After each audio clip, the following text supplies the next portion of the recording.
வெற்றிவேல் முருகனுக்கு அரோகரா, வீரவேல் முருகனுக்கு அரோகரா. சமீபத்தில் நாம் முருக தரிசன உரையை முடித்திருந்தோம். அதில் 160 முருகன் கோயில்கள், உலகெங்கும் பரவி இருக்கின்ற முருகன் கோயில்களை நாம் பார்த்தோம். இன்று முதல் முருகனுக்கு மிக உகந்த ஸ்ரீ கந்தபுராணத்தை பார்க்க இருக்கின்றோம். இந்த கந்தபுராணத்தை படிப்பவர்கள் வீட்டில் பல மங்களகரமான விஷயங்கள் நடக்கும் என்பது உறுதியான விஷயமாகும். ஆகையால் தயவுசெய்து இந்த உரையை நம்பிக்கையோடு கேட்டு முருகனின் அருளை பெற வேண்டி இந்த உரையை நான் தொடங்குகின்றேன். கலியுக தெய்வமாக கருதி பக்தர்கள் அனைவரும் போற்றி வணங்கக்கூடியவர் முருகப்பெருமான். இந்த முருகப்பெருமான் 6 திருமேனிகளும் சேர்ந்து ஒரு வடிவம் பெற்றவராக இருக்கின்றார். அவனை ஆத்மாவின் பற்றுக்கோடாக கொண்டவன் அனைத்து பேர்களும் பெறுகின்றான். இந்த கந்தபுராணம் அமைப்பில் கம்பராமாயணத்தைப் போலவே அமைப்பை கொண்டிருக்கின்றது. காஞ்சிபுரத்தில் வாழ்ந்த கச்சியப்ப சிவாச்சாரியார் தமிழிலும் வடமொழியிலும் மிகச்சிறந்த புலமை பெற்றவர். அவர் கனவில் முருகப்பெருமான் தோன்றி ஆணையிட்டதின் பேரில் தமிழில் கந்தபுராணத்தை அழகுற காவியமாக வடித்து கொடுத்தார். அவர் முருகப்பெருமானே திகடர சக்கரம் என்ற முதலடி எடுத்து கொடுத்து இதனை பாட வைத்தார். கச்சியப்பர் இந்த மாபெரும் காவியத்தை எழுதி கந்த கோட்டத்தில் அரங்கேற்றினார். அப்போது திகடர சக்கரம் என்னும் வார்த்தையின் பொருள் குறித்து ஒரு விவாதம் உண்டாகியது. கச்சியப்பருக்கு ஏற்பட்ட இடையூறை போக்குவதற்கு முருகப்பெருமானே வேறு வேடத்தில் அங்கு வந்து புத்தமித்திரர் எழுதிய வீரசோழியம் என்ற இலக்கண நூலில் அந்த வார்த்தை குறித்து பொருள் கூறியதாக வரலாற்று குறிப்புகள் சொல்கின்றன. இந்த கந்தபுராணத்தில் மூலத்தை வடமொழியில் வியாசர் எழுதினார். இது 14 புராணங்களில் ஒன்றாக விளங்குகின்றது. அந்த புராணங்களில் சிவனை குறித்த புராணங்கள் 10, விஷ்ணுவை குறித்த புராணங்கள் 4, பிரம்மாவை குறித்த புராணங்கள் 2, அக்னி புராணம் 1, பிரம்மகை வர்த்தம் என்ற புராணம் 1. இந்த 18 புராணங்களில் சைவ சமயத்தை குறித்த சிவபுராணங்கள் 10 சாத்வீக புராணங்களாகும். விஷ்ணுவை குறித்த புராணங்கள் தாமசங்கள் எனப்பட்டு அழைக்கப்படுகின்றது. பிரம்மாவை குறித்த புராணங்கள் 2 ராச சங்கங்களாகும். அதுபோல அக்னி புராணமும் சூரிய புராணமும் இந்த 3 குணங்களும் கலந்த புராணங்களாகும். 14 புராணங்களில் கந்த புராணத்தை தான் புராண நாயகம் என்று போற்றுகின்றார்கள். இந்த புராணம் முதல்வனின் புராணம் என்றும் வழங்கப்படுகின்றது. கந்த புராணம் முழுவதும் ஞான வாசனையை பரப்புகின்றது. இந்த புராணத்தில் வரக்கூடிய சூரபத்மன் ஆணவ மலம், அவன் தம்பி சிங்கமுகன் கண்ம மலம், தாரகன் என்பவன் மாயமலம், முருகப்பெருமானின் கரங்களில் இருக்கின்ற வேல் ஞான மலம்.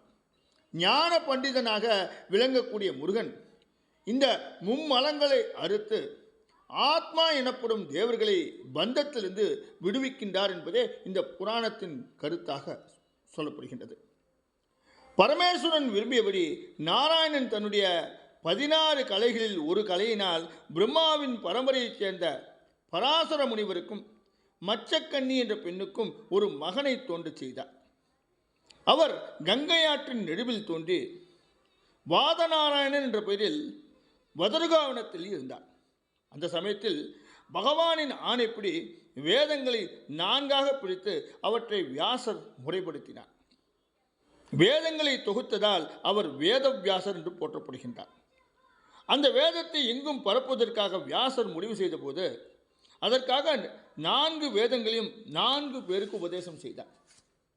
அவற்றில் ருக்வேதத்தை பைல முனிவருக்கும், யஜுர்வேதத்தை வைசம்பாயனருக்கும், சாமவேதத்தை ஜெய்மினி முனிவருக்கும், அதர்வண வேதத்தை சுமந்த முனிவருக்கும் உபதேசம் செய்தார். அதன் பின்னால் அவர் 14 புராணங்களையும் இயற்றினார்.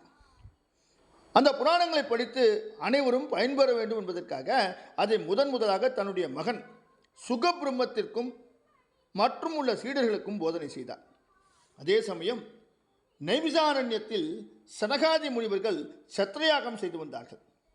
அவர்கள் யாகம் செய்து கொண்டிருந்த இடத்திற்கு சூத முனிவர் வந்து சேர்ந்தார். சூத முனிவர் வேதவியாசரின் சீடர் ஆவார்.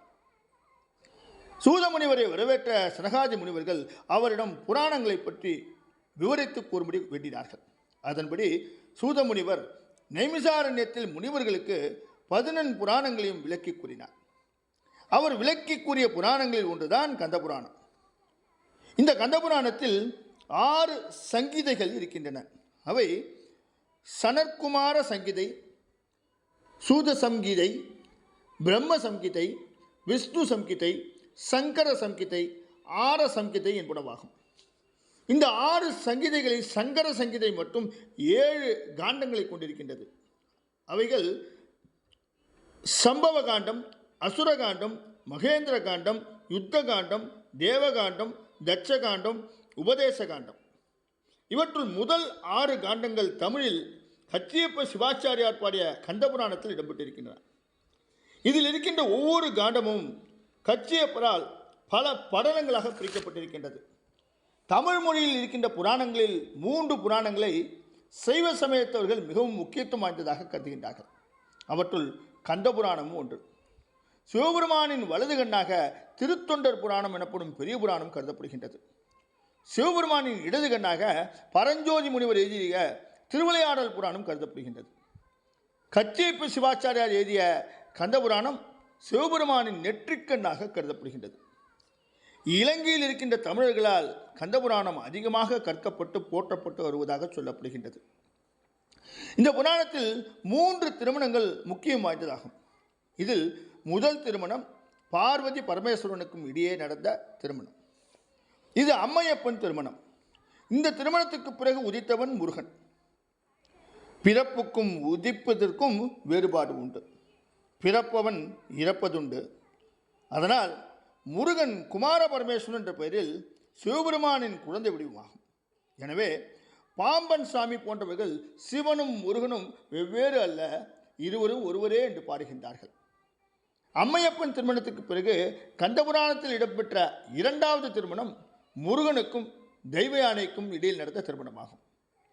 அதன் பின்பு கடைசியாக 3வது திருமணம் முருகபெருமானுக்கும் வள்ளிக்கும் நடந்த திருமணமாகும். இவ்வாறு மிகச்சிறந்த 3 தெய்வ திருமணங்கள் நடந்த புராணம் கந்தபுராணம். அதனால் கந்தபுராணத்தை ஒரு மங்கள புராணம் என்றும் ஒரு கல்யாண புராணம் என்றும் போற்றப்படுகின்றது. இந்த புராணத்தை படிப்பவர்களும் கேட்பவர்களும் தங்கள் வீட்டிலும் குடும்பத்திலும் கண்டிப்பாக பல்வேறு மங்களகரமான சம்பவங்கள் அவர்கள் வீட்டில் நடக்கும் என்பது மிக மிக உறுதியான விஷயமாகும். இப்பேற்பட்ட சிறப்பு வாய்ந்த இந்த கந்தபுராணத்தை நீங்களும் படித்தோ கேட்டோ வந்தீர்கள் என்றால் உங்கள் வீட்டிலும் பல மங்களகரமான நிகழ்ச்சிகள் நடக்கும் என்பதில் எந்தவிதமான மாற்று கருத்தும் கிடையாது. ஆகையால் தொடர்ந்து இந்த கந்தபுராணத்தை நாளையிலிருந்து பார்க்க இருக்கின்றோம். அவற்றுள் நாளை நாம் பார்க்க இருப்பது பார்வதியின் தோற்றமும் அவள் செய்த தவமும். ஆகையால் இன்றைய உரையை இத்தோடு முடித்துக்கொண்டு நாளை கந்தபுராணத்தின் முதல் அத்தியாயத்தில் உங்களை சந்திக்கின்றேன். வெற்றிவேல் முருகனுக்கு அரோஹரா. வீரவேல் முருகனுக்கு அரோஹரா. வெற்றிவேல் முருகனுக்கு